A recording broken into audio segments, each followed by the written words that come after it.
A fondo.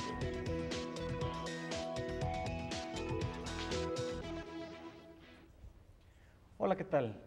Bienvenidos a su programa A Fondo, una coproducción del Canal del Congreso y del Centro de Estudios Sociales y de Opinión Pública de la Cámara de Diputados. En esta ocasión vamos a tratar el tema de saldos de la Revolución Mexicana. Para abordar este tema nos acompañan dos especialistas. Es un honor para nosotros tener como invitados a Alejandro Pinet y a Rodolfo Jiménez, ambos profesores investigadores de la Escuela Nacional de Antropología e Historia. Alejandro, Rodolfo, bienvenidos. Gracias. Yo nada más soy egresado, no soy investigador, pero muchas gracias. Bienvenidos. Sí. Para entrar al tema, Rodolfo, en septiembre recién acabamos de tener los festejos del aniversario de la independencia de México. Ahora en noviembre tenemos los festejos de la Revolución Mexicana, pero este año en especial cobra relevancia. Para entrar un poquito en materia, ¿nos puedes platicar por qué es tan importante esta fecha? Sí, cómo no, pues es un año muy importante porque se juntan dos aniversarios de dos gestas que han sido fundamentales para nuestro país. Primero es la independencia, el inicio de la gesta de independencia con Miguel Hidalgo y también el inicio de la gesta de la Revolución con Francisco I. Madero. De hecho, creo que hay un consenso en que los tres acontecimientos que marcan la historia moderna de México son la independencia, la reforma y la revolución. Y en este año, pues, tenemos aniversarios de tanto de la independencia como de la revolución. Y esto pues nos lleva a recordar nuestros orígenes, de dónde venimos, nuestra identidad, quiénes son las personas que forjaron este país, con qué ideales y con qué valores. Y siempre es importante ver de dónde venimos, también para poder tener una idea de hacia dónde queremos ir como país. 100 años de la Revolución Mexicana, del inicio de la Revolución Mexicana. ¿Y cuándo terminó la Revolución Mexicana? Bueno, pues esa es una de las discusiones que tienen tanto los historiadores como seguramente mucha gente del público. ¿Cuándo terminó la revolución? Pues bueno, depende del enfoque que utilicemos.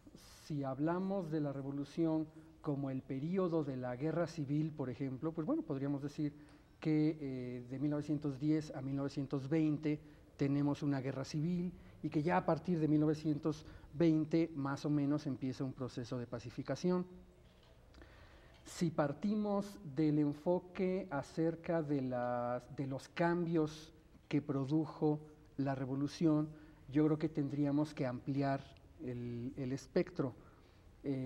Allí tendríamos que incorporar, por ejemplo, la reforma agraria, la legislación dirigida a la clase obrera, ¿no? La legislación nacionalista, y entonces nos tendríamos que ir pues por lo menos hasta el periodo de Lázaro Cárdenas, cuando realmente podríamos decir que se consolidan las transformaciones que trajo consigo la revolución. Entonces, bueno, como en todo suceso histórico, las respuestas pueden variar, ¿no? Pero desde tu enfoque,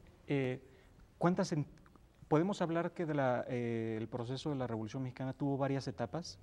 Sí, ¿cómo no?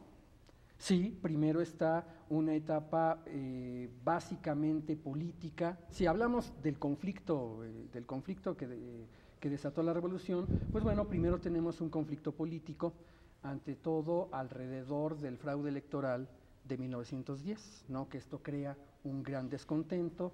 No comienza ahí el descontento, en realidad venía desde bastante tiempo atrás, sobre todo a partir de una crisis económica que se produjo en 1907, que ocurrió sobre todo en Estados Unidos, pero que tuvo muchas consecuencias en México. Ya entonces las crisis en Estados Unidos tenían muchas consecuencias en México. Un gran descontento en la primera década del siglo XX, digamos de 1900 a 1910, es una época de gran descontento obrero, descontento entre grupos campesinos, y la gota que derramó el vaso fue ya el hecho de que el viejo dictador Porfirio Díaz se aferró al poder, ¿no? Se religió una vez más en 1910, ya cuando tenía 80 años de edad, y pues esto desató ya el conflicto. Un segundo momento viene a raíz de, bueno, llega Madero al poder y viene el golpe de Estado, una experiencia bastante trágica en la historia de México que todos esperamos que nunca se repita. Fue un golpe de Estado bastante cruento, bastante violento. El Ejército Federal tomó el poder, el presidente Madero, el vicepresidente fueron asesinados y vino un régimen militar, el único régimen militar que en realidad vivió México, la única dictadura militar que en realidad ocurrió en México. A partir de allí, esto se tomó como un agravio mucho mayor, ¿no? Un gobierno usurpador, y entonces viene la etapa más álgida de la revolución, es decir, ya la creación de ejércitos revolucionarios, de grandes movimientos políticos y militares y sociales, por supuesto, en contra del régimen de Victoriano Huerta, ¿no? Esta es la época en donde la guerra civil se acentúa, es la época más violenta. El régimen de Huerta dura un poco más de un año y luego viene, una vez que los revolucionarios, que los constitucionalistas tumban al régimen usurpador, viene el pleito entre las facciones revolucionarias, y entonces ahí viene otra guerra civil entre carrancistas y villistas, básicamente, es decir, entre constitucionalistas y el régimen de la Convención Revolucionaria. Entonces viene otra época allí de guerra civil, hasta que no finaliza, sino hasta la promulgación de la Constitución de 1917, ¿no? Ya con Carranza en el poder, habiendo vencido una de las facciones revolucionarias, los carrancistas, Carranza y Obregón, habiendo vencido a las otras facciones, Villa y Zapata básicamente, y habiendo establecido ya un gobierno, ¿no? Ya bajo el dominio, digamos, de la Constitución de 17, comienzan los regímenes posrevolucionarios. Vienen rebeliones, todavía hay una serie de rebeliones. Al propio Carranza, su propio jefe militar, Álvaro Obregón, se le revela por el viejísimo asunto, el viejísimo conflicto de la sucesión presidencial, ¿no? Álvaro Obregón, que se sentía con capacidad y con derecho a suceder a Venustiano Carranza, y Venustiano Carranza, buscando la forma de ceder el gobierno a un civil, ¿no? Quizá era muy difícil en ese momento todavía hacerlo, pero ahí viene otra rebelión, Obregón y Calles se rebelan, y viene un nuevo régimen ya dentro del régimen revolucionario, el de Obregón y de Calles, ¿no? Ya ahí, a partir de allí, ya en los años 20, yo diría hay un periodo que es de corte distinto. Aunque hay rebeliones todavía, lo que impera son sobre todo los proyectos de reformas, ¿no? Obregón va implantando una serie de reformas hacia los obreros. Comienza la reforma agraria, ¿no? En estados como en Morelos, el reparto agrario bajo Obregón es muy importante porque él negoció con lo que quedaba del zapatismo. Y los años 20 pues son años ya que comienzan las reformas, que culminan hasta la época de Cárdenas, ¿no? Yo distinguiría más o menos esas épocas. Ya después de 40 la cosa cambia, ¿no? Ya ahí ya tenemos un régimen postrevolucionario que se vuelve cada vez más conservador, ¿no? Que ya empieza, ya no son regímenes de muchas reformas, ya son regímenes que buscan mantener el poder, básicamente. Nos platicabas las diferentes etapas, y una de las preguntas que yo te quería hacer eran, para algunos la revolución empieza, como tú lo describiste, cuando el fraude electoral, por llamarlo de alguna forma, ¿no? Y cuando Madero se alza con el sufragio efectivo, no reelección. Para otros, en realidad, empieza la Revolución Mexicana cuando, pues a partir de la Decena Trágica. ¿Por qué a veces entre los historiadores, o por qué a veces esta diferencia entre los dos momentos?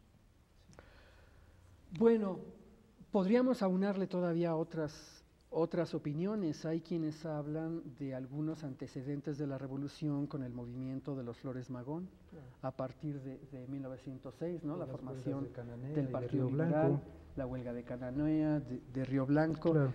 Hay distintas opiniones, siempre habrá distintas opiniones. Hablar de la Revolución Mexicana, de alguna manera, nos demos cuenta o no, es hablar de la política actual. O sea, en México hablar de la revolución es hablar de la política. Depende de la opinión que tengamos de la revolución, será el diagnóstico que tengamos de los problemas actuales en México hoy. Entonces, son temas muy sensibles, no solo en el mundo político, son temas muy sensibles en la opinión pública, como pasa, yo diría, en todos los países que han vivido una revolución moderna, ¿no? Como ocurrió en Francia, ¿no? Hace algunos años que en Francia se festejó el bicentenario de la Revolución Francesa y pues esto generó una serie de discusiones, de polémicas muy encendidas, no solo entre periodistas, entre historiadores. Ahí fueron polémicas quizá mucho más a fondo que las que hemos visto en México, tal vez. De manera que es normal que haya diferentes interpretaciones. Yo creo que la revolución sí comienza básicamente con Madero, tomando el antecedente de Flores Magón, porque es con Madero, o es a raíz de la llegada de Madero al poder, que estalla propiamente la serie de rebeliones que se estuvieron manifestando durante toda la década, ¿no? Sí.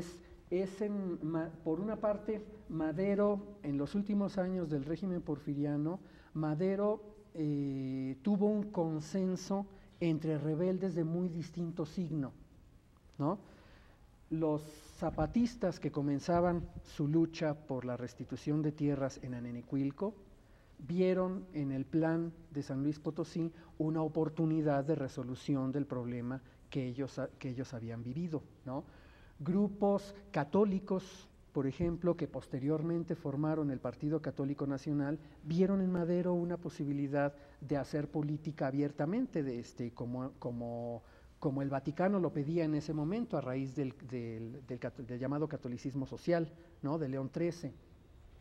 Los grupos obreros que comenzaban a formarse, y muchos de ellos eran todavía grupos de artesanos más bien, pero que comenzaban a movilizarse, vieron también en Madero una promesa de derechos de asociación con los que no habían contado durante el porfiriato. Bueno, ya Rodolfo recordaba Cananea y Río Blanco, ¿no? La represión a movimientos obreros. De manera que cuando Madero se rebeló, Madero provocó un gran consenso.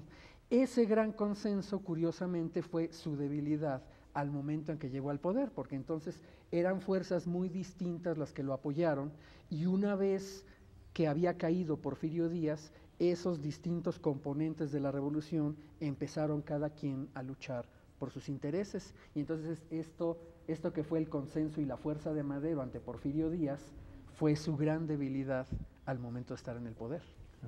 Sí,